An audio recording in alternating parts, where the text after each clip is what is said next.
إن الحمد لله نحمده ونستعينه ونستغفره ونعوذ بالله من شرور أنفسنا ومن سيئات أعمالنا. من يهده الله فلا مضل له ومن يضلل فلا هادي له. أشهد أن لا إله إلا الله وحده لا شريك له، وأشهد أن محمدا عبده ورسوله صلى الله عليه وعلى آله وصحبه ومن تبعهم بإحسان إلى يوم الدين وسلم تسليما كثيرا. اللهم ارزقنا علما نافعا، اللهم انفعنا بما علمتنا وعلمنا ما ينفعنا وزدنا علما. ثم أما بعد، jamaah sekalian, barakallahu lana wa lakum fi afiyah. Sekarang kita melanjutkan kisah beberapa nabi setelah Nabi Hizkil alaihissalam pada pertemuan yang lalu. Kata Ibnu Katsir di sini yang dibahas adalah Nabi Ilyasa alaihissalam. Kemudian setelah itu Nabi Samuel alaihissalam.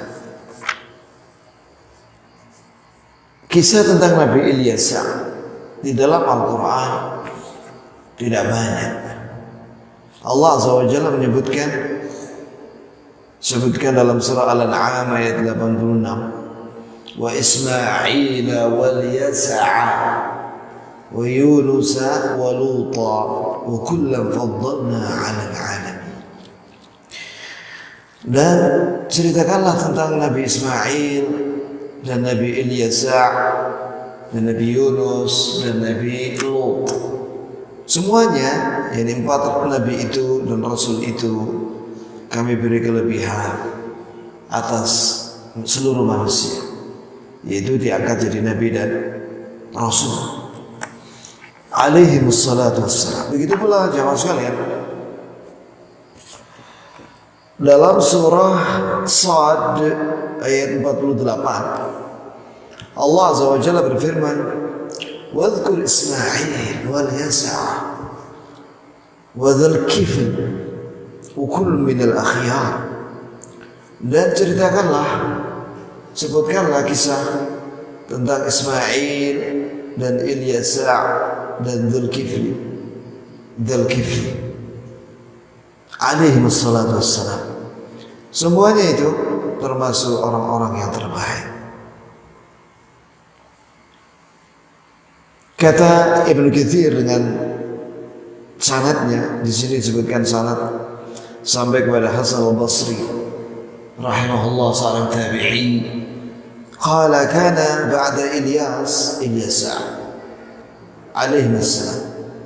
Ini setelah Nabi Ilyas, maka Allah Azza wa Jalla mengangkat Nabi Ilyasa alaihi wassalam sebagai nabi dan rasul. Maka Nabi Ilyasa hidup di dunia ini sesuai dengan takdir yang Allah tentukan, mengajak Bani Israel kepada mentauhidkan Allah, beribadah hanya kepada Allah dengan berpegang kepada syariat dan manhaj Nabi Ilyas, sampai Allah wafatkan Nabi Ilyasa alaihi salam. Nah, setelah itu datanglah generasi yang mulai melakukan banyak pelanggaran, dosa-dosa besar. Ya. Nah, dengan sebab itu muncullah tokoh-tokoh yang durhaka sebagai penguasa. Setelah itu mereka melakukan kejahatan besar, membunuh sebagian para nabi, Dan ada dari mereka itu yang jahat itu menjadi raja yang ditakuti dan sangat kuat, dan dia melebihi batas. Ya. Dan saat itulah diutus Nabi Dzulkifli yang menjamin, maka dinamakan Dzulkifli alladzi takaffala, ya, yang menjamin kepada raja yang sombong dan durhaka itu, jika dia bertobat dan kembali kepada Allah Ta'ala, maka dia akan masuk surga. Oleh karena itu Nabi ini dinamakan Dzulkifli. Kata ahli sejarah namanya Muhammad bin Ishaq bahwa Nabi Ilyas alaihissalam ayahnya namanya Ukhtub. Namanya Ukhtub. Ya. Dan dia ini, yaitu Nabi Ilyas ini bin Ukhtub bin Asbat bin Adi bin Shutlim bin Afrayim bin Yusuf bin Yaqub bin Ishaq ibn Ibrahim al-Khalil alaihi wassalatu wassalam. Ini pendapat Al-Hafidh Abul Qasim Ibn Asakir dalam tarikhnya, yaitu tarikh Dimashq, tarikh Damaskus. Adapun ulama lain berpandangan bahwa Nabi Ilyas alaihissalam itu merupakan anak paman dari Nabi Ilyas. Nabi Ilyas, anak pamannya Nabi Ilyas. Berarti dia sepupu sekali dengan Nabi Ilyas alaihi wassalatu wassalam. Bahkan sezaman dengan Nabi Ilyas sempat bersembunyi di gunung Qasiyun dari kezaliman Raja Ba'labakka, ya. Kemudian ketika wafat Nabi Ilyas, maka Nabi Ilyas diutus oleh Allah untuk menggantikan Nabi Ilyas sebagai Nabi dan Rasul terhadap Bani Israel. Begitu jamaah sekalian. Tidak banyak kisah tentang Nabi Ilyas.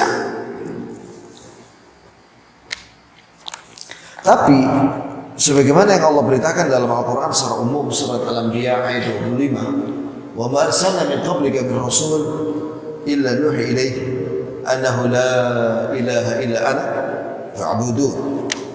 Artinya tiadalah kami mengutus seorang rasul dari setiap rasul sebelummu, wahai Nabi, kecuali kami wahyukan kepada dia bahwasanya tidak ada sembahan yang berhak disembah kecuali saya, kata Allah. Maka beribadahlah kepada saya. Ini semua para nabi dan para rasul akidahnya sama, agamanya sama, yaitu Islam, keyakinannya sama, mengajak kepada tauhid. Hanya saja syariatnya berbeda-beda. Begitu jamaah sekalian. Nah, setelah Nabi Ilyas, kata Ibnu Katsir di sini, setelah wafatnya Nabi Ilyas, maka orang-orang Bani Israel mereka banyak melakukan pelanggaran besar, dosa-dosa besar. Di antaranya membunuh para anbiya. Gara-gara dosa-dosa yang gede itu, ada yang menyembah sapi juga, maka Allah kuasakan kepada mereka raja-raja yang diktator yang menzalimi mereka dan menumpahkan darah mereka, menumpahkan darah Bani Israel. Benar-benar mereka dikuasai oleh musuh-musuh mereka. Akibat dzalika bi annahum kanu yakfuruna bi ayatillah wa yaqtuluna an-nabiyyina bi ghairi haqq. Yang demikian itu karena mereka kafir dengan Allah, ayat-ayat Allah, kafir dengan ayat-ayat Allah. Ini mereka berpaling dari ayat-ayat Allah dan mendustakan, dan mereka membunuh para nabi-nabi tanpa hak.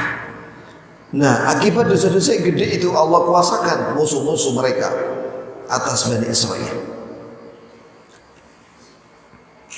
Nah, Lalu bagaimana Bani Israel bisa menang? Karena memang watilkal ayyam nudawiluha bainan nas. Hari-hari Allah pergilirkan di antara kaum mukminin dan orang kafir.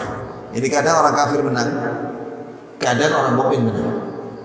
Nah, di antara sebab kemenangan orang-orang Bani Israel, ini Allah Azza wa Jalla menolong Bani Israel dengan sebab tabut. Tabut itu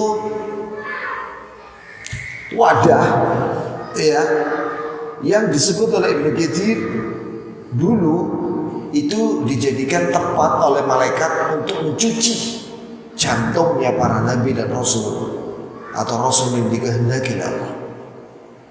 Itu tabut namanya. Yang di dalamnya ada ketenangan dan juga ada di situ tongkat. Iya. Wa baqiya mimma taraka ala Musa wa ala Harun. Baqiya di sini sisa-sisa mukjizat yang ditinggalkan oleh Nabi Musa dan Nabi Harun, itu apa? Tongkat. Tongkat ya. Tongkatnya Nabi Musa yang apabila dilempar gitu menjadi apa? Ular gede. Nah, dengan itu yang dia bawa, dan ternyata itu dibawa oleh malaikat ya. Dengan sebab itu ketika mereka dan juga di situ ada Taurat. Isi peti itu Taurat juga. Maka Allah menangkan Bani Israel. Jadi kadang menang, kadang kalah. Kalah kenapa? Ketika mereka menjauhi atau jauh Allah Subhanahu wa ta'ala, mereka melakukan dosa-dosa besar. Nah, di mana peperangan ini? Nah, ini ada kisah ya kawan yang disebutkan dalam surah Al-Baqarah ayat 246 sampai 251. Nah, ini dia. Perlu diketahui bahwa jarak antara Nabi Yusha bin Nun, jadi sepeninggal Nabi Musa dan Harun, yang menggantikan kepemimpinan Bani Israel adalah Yusha bin Nun. Nah, jarak antara Nabi Yusha bin Nun alaihissalam dengan Syamuel. Nah, ini Syamuel ini kisah yang disebutkan dalam surah Al-Baqarah ayat 246 sampai 251. Jarak antara Nabi Yusha dengan Nabi Syamuel itu jaraknya kurang lebih 460 tahun. Iya. Nah, di zamannya, sekarang Nabi Syamuel, ya jemaah, Syamuel bin Bali, Syamuel ibn Bali, benar-benar Bali, ya. Pulau Bali itu loh, ya.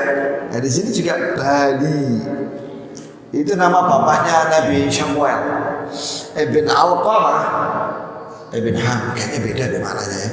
Itu Bali bahasa apa itu? Sanskerta, ini Bali bahasa Ibrani. Bin Alqamah, Ibn Ham, Ibn Eliyahu, Ibn Tahu, Ibn Suf, Ibn Alqamah, Ibn Mahid, Ibn Umusa, Ibn Izriyah. Ternyata Nabi Syamuel atau Ashmawel namanya ada dua ya kan?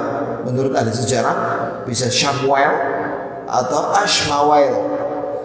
Itu dari keturunan Nabi Harun.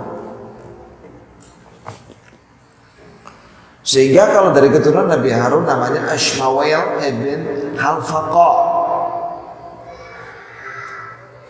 Iya. Nah, di zamannya Nabi Syamuel, tanah Gaza. Jadi Gaza itu adalah salah satu wilayah yang kuno ya. Sudah ada nama Gaza itu ribuan tahun yang lalu ya. Gaza dan Asqalan itu dulu pernah dikuasai oleh Amalekah. Amalekah itu adalah kaum Jabbarin, kaum yang gede tinggi. Mereka itu ya yang menguasai Gaza, Syam. Palestina dulu pernah dikuasai oleh penjahat Amalekah yang memiliki badan yang tinggi-tinggi dan besar.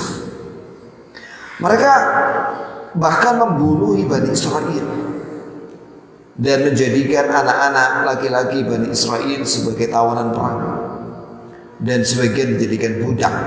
Begitu pula yang perempuan. Nah, waktu itu prosesnya kan lama ya. Kan banyak yang mati, dibunuh itu dan ditawan oleh Amalekah, raja yang kafir ini. Kecuali satu perempuan hamil, dan dia berdoa kepada Allah agar yang dikandung ini anak laki-laki, dan betul anak itu laki-laki lahir dan dinamakan oleh umiknya Ashmawel atau Shamuel. Apa artinya menurut bahasa Ibrani? Kata Ibnu Katsir, maknanya Ismail. Dalam bahasa Arab, arti Ismail yakni sami'allahu du'ai. Bagus artinya ya, kan? Ismail apa artinya? Saya baru tahu tadi saya baca. Ismail atau Samuel itu maknanya apa? Sami'allahu du'ai. Allah mendengar doaku. Kalau kita baca Sami'allahu liman hamidah Rabbana walakal hamd. Ketika Samuel ini atau Ashmawel ini sudah jadi pemuda atau tinggi besar ya, maka dia dikirim oleh umiknya ke masjid. Allah alam ini masjid apa? Mungkin Masjid Al-Aqsa, Allah alam. Kemudian dititipkan dan diasuh oleh seorang laki-laki saleh yang punya ilmu agar mempelajari banyak kebaikan dan ajaran para anbiya dari Bani Israel, dan diajari ibadah yang benar. Nah, ketika dia sudah balik ya, dan dia sudah istilahnya sudah dewasa, maka pada waktu malam kata Ibnu Katsir, dia mimpi sampai 3 kali dipanggil. Ketika panggilan yang pertama, dia kira itu gurunya yang manggil. Iya, tapi dia tidak mau membangunkan gurunya. Dan dipanggil itu sampai 3 kali. Ternyata yang manggil itu malaikat Jibril. Nah, malaikat Jibril memberitahu kepada dia, Inna rabbaka qad ba'athaka ila qaumik. Kau telah diutus oleh Allah sebagai nabi dan rasul atau nabi kepada kaummu. Yani di samping jadi nabi bagi Bani Israel, juga sebagai pimpinan tentunya. Karena nabi itu adalah pimpinan Bani Israel. Nah, inilah kisahnya. Disebutkan oleh Allah Azza wa Jalla dalam surah Al-Baqarah ayat 246 sampai 251.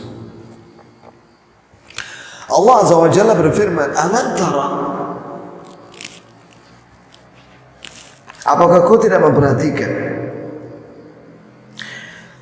ilal mala'i, kepada para pemuka-pemuka min Bani Israel, dari kalangan Bani Israel, min ba'di Musa, setelah wafatnya periode Nabi Musa."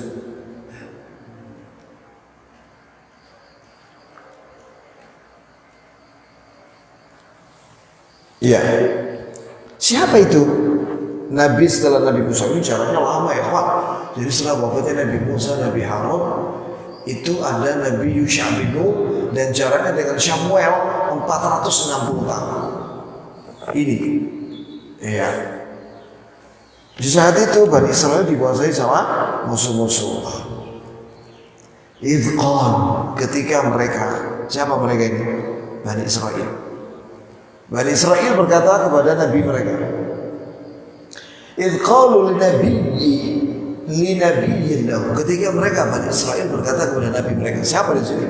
Samuel alaihissalam, ib'ats lana malika, utuslah kepada kami wahai nabi seorang raja, pimpinan.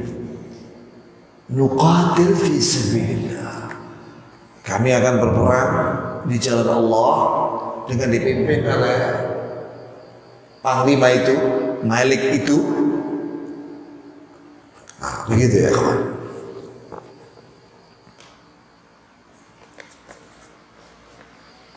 Ya. Kemudian Nabi Samuel mengatakan apa?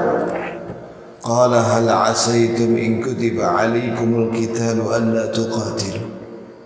Jangan-jangan ketika diwajibkan pada kalian perang terhadap musuh-musuh kalian yang menguasai kalian, ya, perintah dari Allah untuk perang, ternyata kalian tidak mau melaksanakan perang. Karena kalau dulu pernah terjadi di zaman Nabi Musa, orang-orang Bani Israel dulu mengatakan kepada Nabi Musa, idhab anta wa rabbuka faqatila inna hahuna qa'idun. Pergilah engkau wahai Musa bersama Rabbmu, perangilah itu kaum yang zalim itu. Kami di sini duduk saja. Di sini menunjukkan bahwa orang-orang Bani Israel, jamaah sekalian, umumnya sebenarnya mereka itu penakut mereka. Ya, la yuqatilunakum jami'a illa fi qura muhassanatin aw min wara'i judur. Tahsabuhum jami'a wa qulubuhum syatta, dzalika bi annahum la yafqahun. Mereka orang-orang Bani Israel, Yahudi, tidak akan berani memerangi kalian wahai kaum muslimin kecuali di sebuah wilayah yang muhassanah. Ya kan? Qura, kota yang terlindungi. Ajib.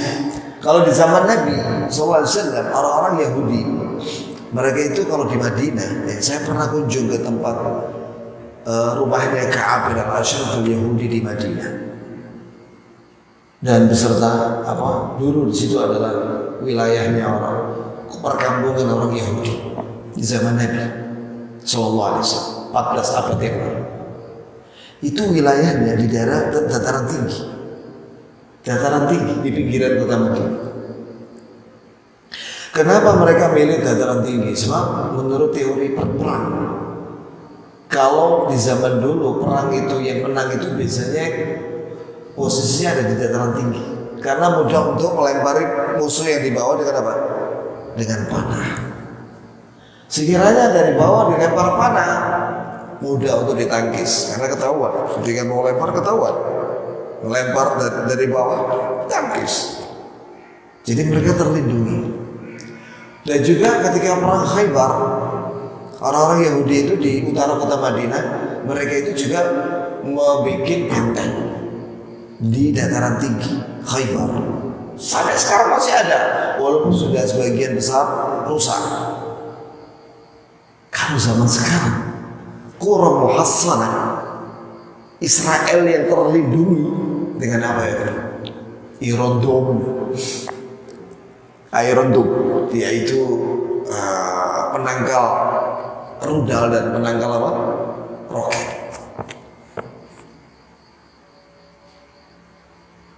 Dibantu sama Amerika, ya, dengan persenjataan canggih, anti rudal dan anti pesawat. Itulah Israel sekarang. Persis sebagaimana Allah nyatakan Qura muhassanah. Mereka tidak mau berperang, mereka lihat berhadapan-hadapan tanding satu lawan satu, kayak kafir Quraisy berhadapan dengan Rasulullah dan para sahabat, tanding satu lawan satu, duel.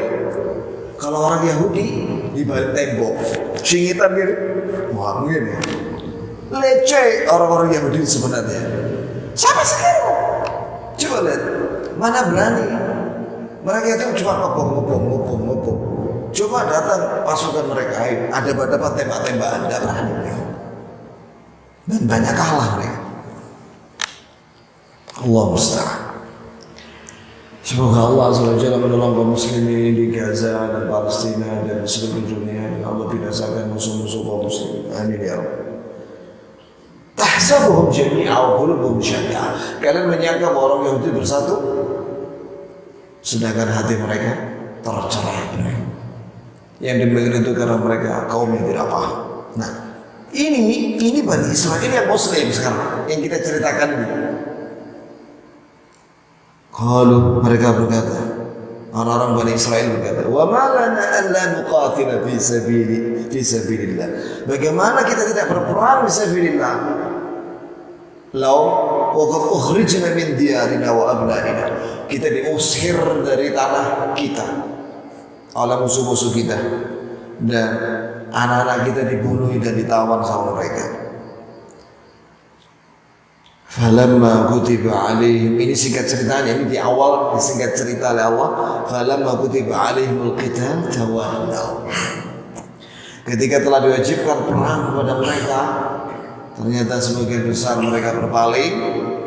Illa qalilan minhum, kecuali sedikit dari mereka. Allah alim bil zalimin. Allah Maha tahu dengan orang-orang yang zalim. Nah, setelah itu Allah Azza wa Jalla berfirman, wa qala lahum nabiyyuhum, maka berkatalah nabi mereka. Siapa tadi? Samuel alaihissalam. Inna Allah qad ba'atha lakum Talut malika. Allah telah mengutus kepada kalian Talut sebagai pimpinan panglima perang kalian. Ya jemaah, Talut ini disebutkan oleh Ibnu Katsir, dia ini dari keturunannya Benyamin. Antum masih ingat Benyamin itu siapa? Hah? Satu aja angkat tangan. Hah? Hah? Apa? Saudara apa? Kandung apa sebapak? Kandung. Yang bersama Nabi Yusuf, yakni duluan Mesir. Sedangkan yang menjebloskan Nabi Yusuf ke sumur itu dari beda ibu, yang jumlahnya ada 10 orang gitu. Iya. Sehingga gak diakui sama Bani Israel yang umumnya dari keturunan 10 orang itu yang berbeda umiknya itu. Walaupun sama-sama Nabi bin Yaqub, bin Ishaq, bin Ibrahim alaihi salatu wassalam. Allah musta'an. Nah, diprotes ya ikhwan. Talut ini, kalau orang-orang Bani Israel mayoritas berkata waktu itu, anna yakunu lahul mulku alaina. Bagaimana dia bisa menjadi penguasa atas kita? Wa nahnu ahaqqu bil mulk. Kami lebih berhak untuk memiliki kekuasaan. Coba ya kawan. Di sini diambil faedah penting. Banyak sebenarnya faedahnya. Satu, bahwa orang-orang Bani Israel itu suka protes dengan keputusan dari Allah. Dari Allah. Ini kata Nabi mereka, Inna Allah qad ba'atha lakum Talut malika. Allah telah mengutus kepada kalian panglima perang yang akan memimpin perang bersama kalian, dan dia jadi penguasa atas kalian, namanya Talut. Protes mereka. Qalu anna yakunu lahu mulku alaina. Kenapa dia bisa menjadi penguasa atas kita? Wa nahnu ahaqqu bil mulk. Kami lebih berhak untuk dipilih seorang di antara kami sebagai apa? Panglima atau raja atau penguasa. Apa alasannya orang Bani Israel yang memprotes pilihan Allah itu? Wa lam yu'ta sa'atan minan mal. Dia tidak memiliki banyak harta, jadi miskin. Mereka kaya. Mereka sombong dengan hartanya, meremehkan memimpin yang Allah kirim. Qala innallaha safahu alaikum. Kata Nabi Samuel, sesungguhnya Allah telah memilih dia untuk menjadi pemimpin kalian. Wa zadahu basatan fil ilmi wal jism, dan Allah beri tambahan kepada Talut keluasan dalam ilmu. Nah, ilmu di sini ada dua maknanya. Ilmu secara mutlak, yakni ilmu agama, ya, dan atau secara khusus itu ilmu perang militer. Kata Ibnu Katsir, wal jism, tinggi. Jadi ini tinggi besar ya. Talut ini memiliki badan yang tinggi besar, paling gedenya dari semua orang Bani Israil waktu itu. Di sini terkandung faedah penting ya jemaah, bahwa kekuasaan itu pemberian dari Allah. Allahumma malikal mulk tu'til mulka man tasha' wa tanzi'ul mulka mimman tasha'. Ya Allah, Engkau raja di raja di alam semesta ini. Kau berikan kekuasaan jabatan di dunia ini kepada siapa yang Kau mau, dan Kau cabut kekuasaan itu dari siapa yang Kau kehendaki. Nah, ini penting ya jemaah. Dan juga kalau ada orang protes, sampaikan aja itu. Dan ketahuilah bahwasanya pemimpin itu biasanya adalah umumnya cerminan dari rakyat, baik yang mayoritas maupun yang minoritas. Selama yang mayoritas atau minoritas itu bisa menguasai, baik dengan cara yang benar atau curang, tapi dia bisa menguasai, ya udah, itu cerminan yang menguasai tadi itu, baik mayoritas atau minoritas. Begitu ya cuma. Rakyatnya sing milih ku senengane joget, ya pemimpin senengane joget. Iya. Jangan heran itu. Acara halal bihalal buatan karaokean. Oh ya pantes. Pemimpinnya senengane ya karaoke, nyanyi. Lah itu senengane nyanyi. Kama takunun yuwalla alaikum. Sebagaimana kondisi kalian wahai kaum muslimin, Allah akan beri kalian pemimpinnya seperti kalian. Enggak jauh beda. Kalau di antara masyarakat sekarang ini kan banyak yang memalsu dokumen. Ya pemimpin kalian yang memalsu dokumen, podo aja. Enggak jauh beda, jangan heran. Walaupun banyak yang enggak memalsu dokumen, tapi kan ada. Dan dia menang. Jadi orang-orang nggak jelas itu bisa menjadi pemimpin karena banyak yang milih dia nggak jelas juga.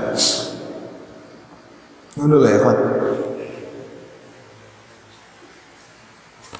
Kama takunun yuwalla alaikum. Sebagaimana kondisi kalian, maka pemimpin kalian seperti kalian. Doakan aja semoga dapat hidayah dan nasihati langsung. Doakan aja ya kan? Kemudian qala inna Allah astafahu alaikum. Maka Nabi Syamuel mengatakan Allah telah memilihkan dia Talut sebagai pemimpin kalian. Wa zadahu bastatan fil ilmi wal jism. Allah tambahkan kekuatan kelebihan kepada Talut dalam ilmu dan badan. Nah, di sini menunjukkan bahwa seorang pemimpin itu harus badannya kuat, nggak sakit-sakitan, nggak green. Dan juga dia punya ilmu, harus punya skill, punya ilmu. Apakah itu ilmu agama, apakah itu ilmu mengatur masyarakat, manajemen secara umum, sehingga dia bisa mengatur menteri-menteri. Ya, dia punya ilmu. Nah, kamu punya ilmu, lo ya akhi, nggak bisa mimpin. Ilmu itu penting. Ya jemaah, minimal ilmu tentang administrasi, merapikan administrasi, ilmu tentang hukum, penting itu. Kalau pemimpin zaman sekarang ini, supaya dia tidak jatuh ke dalam pelanggaran dalam administrasi dan hukum. Masalah hukum ruwet nanti, tangkap sama KPK nanti, ya. Tapi ya jemaah, wallahu yu'ti mulkahu may yasha. Allah akan berikan kekuasaan pada siapa yang Allah mau. Ingat ini ya, pemimpin itu kehendak Allah. Kita orang menciptakan untuk ibadah segenap. Cari rezeki yang halal, berdagang yang halal, selamat dunia. Kemudian Allah wasi'un alim, Allah maha luas kekayaannya dan ilmunya, mengetahui segala sesuatu. Wa qala lahum nabiyyuhum, berkata nabi mereka, itu Nabi Syamuel, inna ayata mulkihi, sesungguhnya tanda kekuasaannya Talut, ayyatikumut tabut fihi sakinah. Jadi gini ceritanya ya kawan. Ibnu Katsir menceritakan bahwa ketika ketika Talut ini muncul dan dijadikan sebagai panglima oleh Allah Azza wa Jalla, dan dia punya kekuasaan memimpin pasukan perang, ada sebuah karamah untuk dia, yaitu ada tabut itu semacam kotak yang dulu yang tadi saya ceritakan itu isinya pernah dulu para anbiya, para rasul yang hatinya dicuci oleh malaikat Jibril, di situ jantungnya, dan juga di situ ada Taurat, dan juga ada wa baqiyatu mimma taraka alu Musa wa alu Harun, dan peninggalan mukjizat Nabi Musa dan Nabi Harun, tahmiluhul malaika, yang dibawa oleh malaikat. Allah alam gimana caranya itu malaikat itu mikul, apakah dilihat langsung oleh Bani Israil atau enggak terlihat. Dan diceritakan oleh Ibnu Katsir bahwa tabut itu, kotak itu yang isinya ada Taurat dan lain-lain, fihi sakinatun, di dalamnya terkandung ketenangan ya bagi yang mengamalkannya dan bersamanya, maka diberikan ketenangan oleh Allah, tidak ada ketakutan, sehingga mereka akan dimenangkan oleh Allah. Nah, ketika Talut itu sudah diresmikan, ya direstui, kemudian dia mimpin, nah disitulah Allah datangkan tabut ini dibawa oleh malaikat.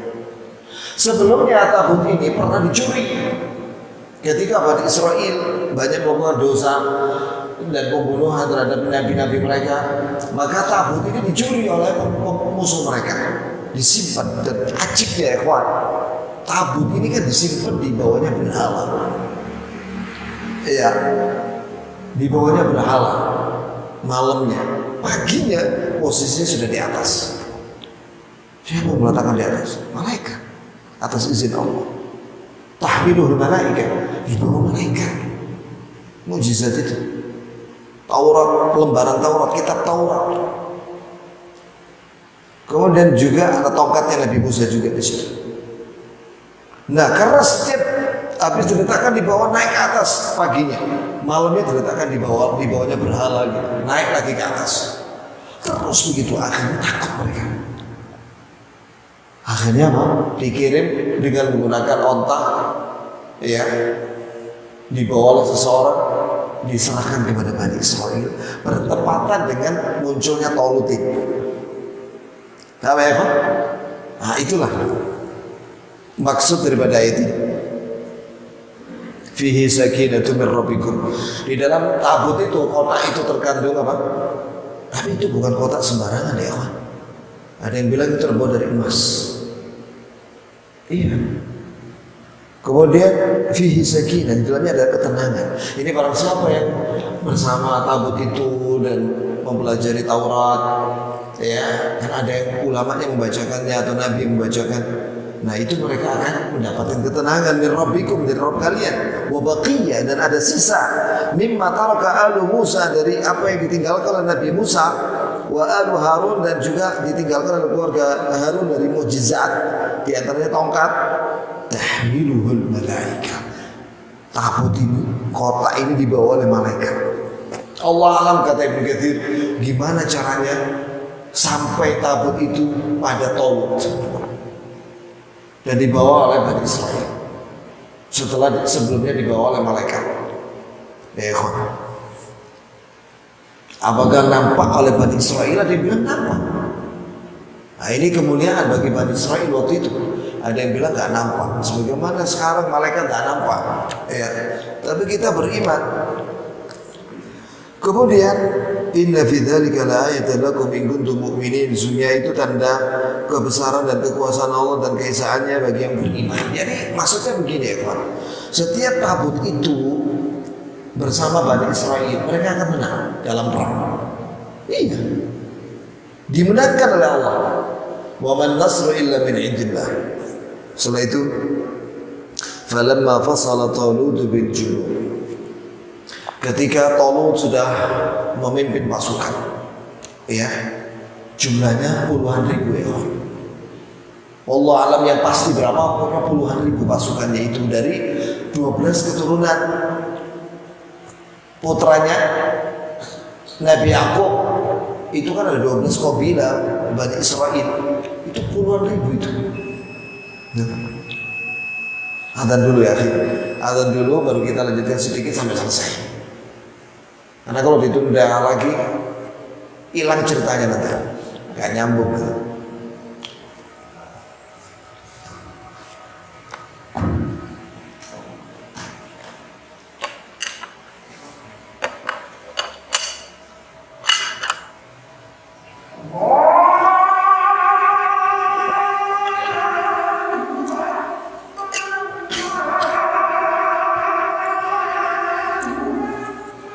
Allah.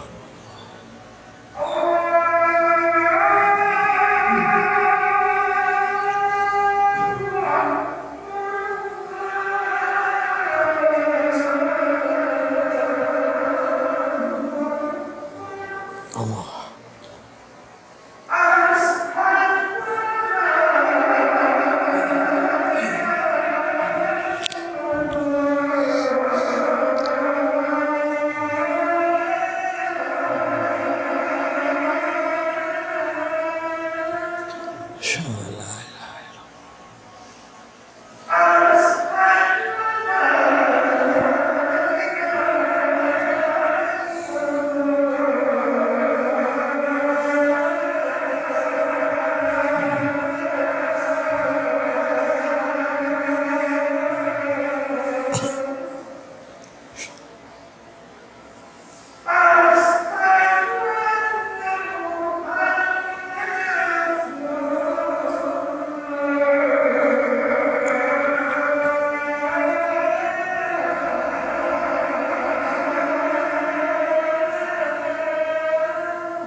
La ilaha illallah wa asyhadu an la ilaha illallah Muhammadan abduhu wa rasuluh.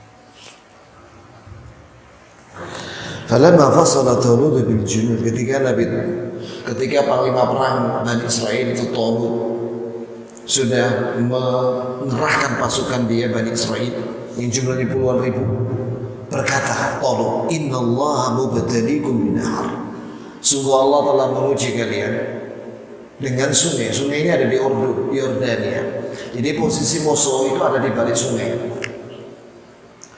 Kemudian Allah menguji kalian wahai Bani Israel dengan sungai. Faman syariba minhu falaysa minni. Siapa yang nyemplung di sungai kemudian dia banyak minum, karena memang waktu itu haus ya, banyak minum, maka dia bukan dari golonganku. Wa man lam yat'amhu fa innahu minni. Barang siapa yang tidak banyak mengambil dari air yang di sungai itu untuk makan-makan, untuk masak-masak dan dimakan, ya, jadi tidak terlalu tidak banyak-banyak, tidak mengambil untuk makan-makan, dia golonganku. Illa, kecuali man ightarafa ghurfatan biyadi, seorang yang mengambil dengan tangannya begini karena sangat haus sedikit, udah sambil menahan haus mereka. Nah, apa yang terjadi setelah itu ya kawan? Fasyaribu minhu. Begitu mereka masuk ke dalam sungai, mereka minum di situ banyak, mayoritas puluhan ribu itu, dan mereka ada yang makan mengambil dari situ untuk masak-masak dan makan dan lain sebagainya. Illa fasyaribu minhu illa qalilan minhu, kecuali sedikit dari mereka. Sedikit ini berapa jumlahnya? Sedikit ini kata Ibnu Katsir, sebagaimana dinukil dari para ulama sebelumnya, itu jumlahnya sama dengan yang ikut perang Badar, yaitu 313 orang yang akan menghadapi musuh Bani Israel. Falamma jawazahu, ketika mereka sudah melewati sungai itu, huwa Talut walladzina amanu ma'ah, dan bersama orang-orang beriman, qalu, tiba-tiba berkata 300-an orang itu, la taqata lana al-yawma bi Jalut wa junudi, tidak sanggup kita menghadapi Jalut dengan tentaranya. Qala alladziina yadhunnuna annahum mulaqullah, maka berkatalah memberi nasihat sebagian dari mereka itu yang keyakinannya kuat bahwa mereka akan berjumpa dengan Allah, ya, untuk mendapatkan ridhonya dengan jihad ini dan mengikuti petunjuk Allah ini. Apa kata mereka? Memberikan nasihat, kam min fi'atin qalilatin ghalabat fi'atan katsiratan bi'idillah.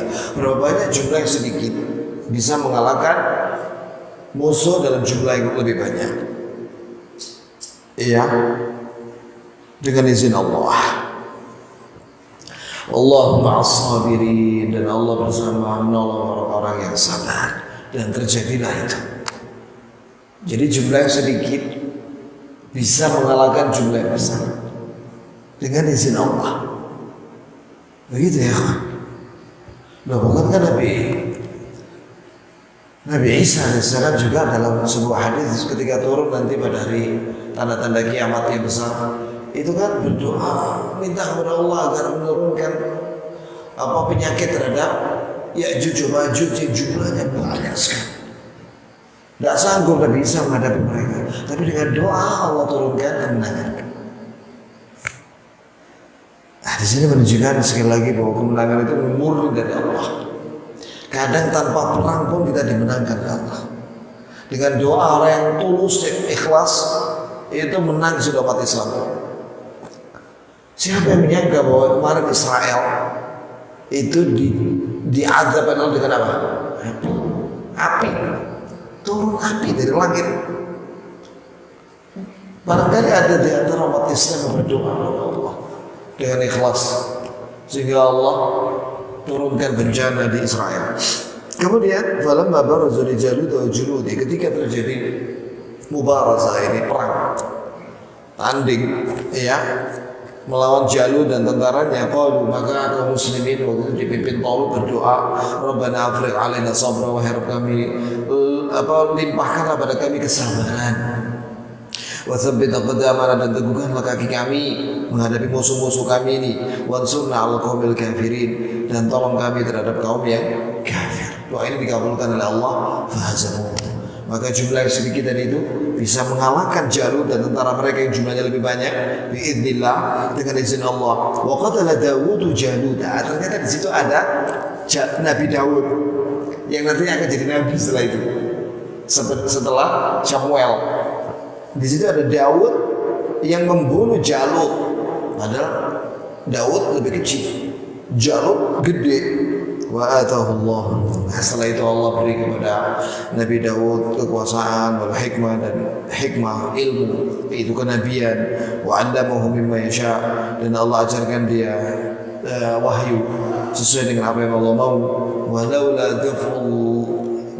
daf'ullahi nas ba'dahum bi ba'd. Sekiranya Allah, yang sekiranya tidak ada dari kaum muslimin yang melakukan amar ma'ruf nahi munkar dan jihad terhadap pelaku kemungkaran dan yang menghalangi dakwah, ya, tidak ada yang menegakkan amar ma'ruf nahi munkar dan jihad fisabilillah, la fasadatil ardh, maka bumi ini akan rusak karena dikuasai sama orang-orang yang suka kepada kemungkaran. Walakin Allah fadlin 'alal 'alamin. Tapi Allah memiliki karunia kepada manusia. Dengan Allah SWT menetapkan pada setiap umat ini orang-orang yang senantiasa di atas kebenaran, dan dengan mereka Allah Azza wa Jalla menangkan agama dan umat Islam. Demikian ikhwan tafsir dari surat Al-Baqarah ayat 246 dan 251. Banyak sekali sebenarnya hikmah-hikmah, pelajaran-pelajaran dari kisah ini ya buat kita sekalian. Ya minimal kita itu jangan lupa terus banyak berdoa ya kawan. Karena doa itu senjata. Kalau dengan senjata pedang, dengan senjata sulit kalah kita sama musuh-musuh Islam.